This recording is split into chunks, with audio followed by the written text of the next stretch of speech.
परीक्षा नहीं हुई, लेकिन आज नहीं तो कल होगी। ये कोरोना महामारी आज नहीं तो कल जरूर खत्म होगी। स्कूल कॉलेजेस कभी ना खुलें, ऐसा नहीं होगा। अभ्यास करते रहोगे तो कोई पछतावा नहीं होगा। कोरोना महामारी के चलते इस समय स्कूल और कॉलेजेस बंद पड़े हैं, जिसके चलते विद्यार्थियों में पढ़ाई के प्रति लापरवाही देखी जा रही है। इसी को देखते हुए मुंबई के एक स्कूल में हमारे पुराणों में लिखित एक कहानी सुनाई गई और विद्यार्थियों को इस कहानी के जरिए एक मैसेज दिया गया, एक सलाह दी गई।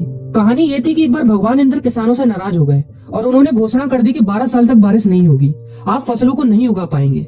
भगवान इंद्र से किसानों ने विनम्रता पूर्वक विनती की। किसानों की विनती को देखते हुए इंद्र ने बड़ी चालाकी से बारिश न होने का सारा श्रेय भगवान शिव के ऊपर डाल दिया और कहा कि बारिश तभी संभव है जब भगवान शिव अपना डमरू बजाएंगे।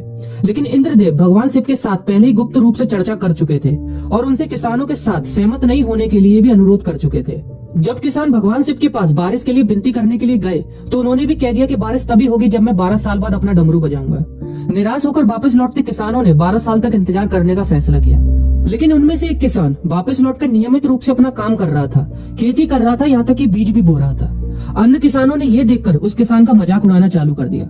कुछ किसानों ने उससे पूछा भी कि आप अपना समय और ऊर्जा क्यों बर्बाद कर रहे हैं, जबकि आप जानते हैं कि 12 साल तक बारिश नहीं होने वाली।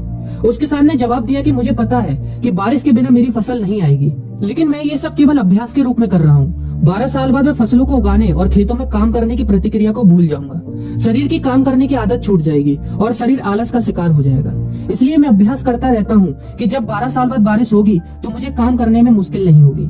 जब इस किसान की ये बात पार्वती जी को पता चली तो उन्होंने भी चिंतित होकर शिव जी से कहा, आप भी 12 साल बाद डमरू बजाना भूल सकते हैं। यह सुनकर भगवान शिव भी चिंतित हो गए, इसलिए कहीं वो डमरू बजाना भूल तो नहीं गए, इसकी जांच करने की सोची और अपना डमरू उठाकर बजाने की कोशिश करने लगे। कोशिश करते हुए जैसे ही डमरू से आवाज आई वैसे ही बारिश होने लगी और जो किसान नियमित रूप से अपना काम कर रहा था उस किसान का खेत फसलों से हरा भरा हो गया। लेकिन बाकी सभी बारिश का इंतजार करते किसानों को पछतावा हुआ, क्योंकि उन्होंने अभ्यास करना भी छोड़ दिया था। इसी तरह 2 सप्ताह बाद, 2 महीने बाद या 2 साल बाद लॉकडाउन समाप्त हो जाएगा, कोरोना महामारी भी खत्म हो जाएगी। इसे घूरने या इस महामारी के खत्म होने तक का इंतजार करने से बेहतर है कि आप जिस कक्षा में हैं या जिस अगली कक्षा में जाने वाले हैं उसका अध्ययन करें। पुस्तकों का अध्ययन करके अपने कौशल को तेज करें। आपके पास जो ज्ञान है उसे और बढ़ाएं। इस समय का इस्तेमाल करें और ये सोचें कि आप और भी बेहतर कैसे कर सकते हैं, क्योंकि डमरू कभी भी बच सकता है। इसलिए अभ्यास करते रहें। अभ्यास ही गुणवत्ता का सार है। अभ्यास ही है जो आपको किसी भी क्षेत्र में पूर्ण बनाता है। अगर आप अपनी पढ़ाई के प्रति लापरवाही छोड़कर अभ्यास करते रहेंगे तो जब काम करने का समय आएगा, जब भी परीक्षा देने का समय आएगा, तो आप हर चुनौती और अपने हर क्वेश्चन का जवाब देने के लिए तैयार रहेंगे। अपना ध्यान रखें और अपनों का ख्याल रखें, क्योंकि कोरोना भी गया नहीं है। घर पर ही रहने की कोशिश करें ताकि आप भी और अन्य भी सुरक्षित रहें और नियमित रूप से अभ्यास करते रहें, क्योंकि डमरू कभी भी बच सकता है।